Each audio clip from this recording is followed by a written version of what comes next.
আজকে যেহেতু শনিবার তাই বাড়িতে বসে বোর হচ্ছিলাম। আজকে তো ক্লাস ছিল না, ছুটি ছিল, তাই ভাবলাম একটু ঘুরতে যাওয়া যাক। আর মালদাতে সেরকম ঘুরতে যাওয়ার স্পট না থাকলেও আমার কিন্তু বেশ ভালো লাগে বাইপাসে যেতে।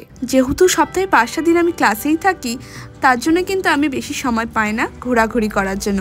এছাড়া আমার ড্রয়িং ক্লাসও থাকে। তোমরা কারা কারা বাইপাসে ঘুরতে খুব ভালোবাসো আমাকে জানিও তো, কারণ আমার কিন্তু এই রাস্তাটা খুবই প্রিয়। আর আজকে জানো তো মেঘগুলো দেখে মনে হচ্ছে শরৎকাল কিন্তু চলেই এসছে। শরৎকালে যেরকম মেঘগুলো দেখতে লাগে না, একদম সেই রকম, খুব সুন্দর। আর চলে এসছি আমরা বাইপাসে। বাইপাস থেকে কিন্তু বাঁধের এই দৃশ্যটা খুব সুন্দর লাগে দেখতে।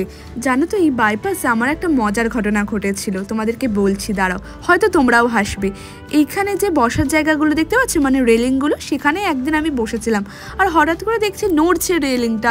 আমি তো ভয় পেয়ে গেছি যে মা ভূমিকম্প আসলো নাকি, কিন্তু না, পরে জানতে পারি এই ব্রিজগুলোর নিচে কিন্তু স্প্রিং দেওয়া আছে, তাই বড় কোনো গাড়ি গেলে ব্রিজটা দোলে। এই জিনিসটা আমার জানা ছিল না। তোমাদের কাদের কাদের জানা ছিল এই জিনিসটা অবশ্যই কমেন্ট করবে। সন্ধ্যাবেলা হওয়ার পর এই রাস্তাগুলো দেখতে আরও সুন্দর লাগে, আমার তো বেশ লাগে। আগামীকাল 1 তারিখ থেকে 30 ডেজ ওয়েট লস চ্যালেঞ্জের ভ্লগ কিন্তু আমি ডেলি পোস্ট করব, তাই কেউ মিস করো না কিন্তু। 30 দিনের জন্য আমি কিন্তু এই ডেলি ভ্লগটা শেয়ার করব, কি খাচ্ছি না খাচ্ছি সমস্ত কিছু দেখাবো। তো কথা বলতে বলতে চলে আসলাম ডিস্কো মোড়ের ডিস্কো চা খেতে। প্রথমে এই চায়ের দোকানটা প্রপার ডিস্কো মোড়েই বসতো, কিন্তু এখন দেখছি পরিবর্তন করেছে স্থান। তো এই চাটা নিয়ে নিলাম। চাটার দাম ছিল 20 টাকা, কিন্তু খেতে একদম বাজে ছিল। আমি 3 মাস পর দুধ চা খেলাম, সত্যি বলছি একদম বেকার ছিল। এরপরে চলে আসলাম হচ্ছে শাহপুর ব্রিজ।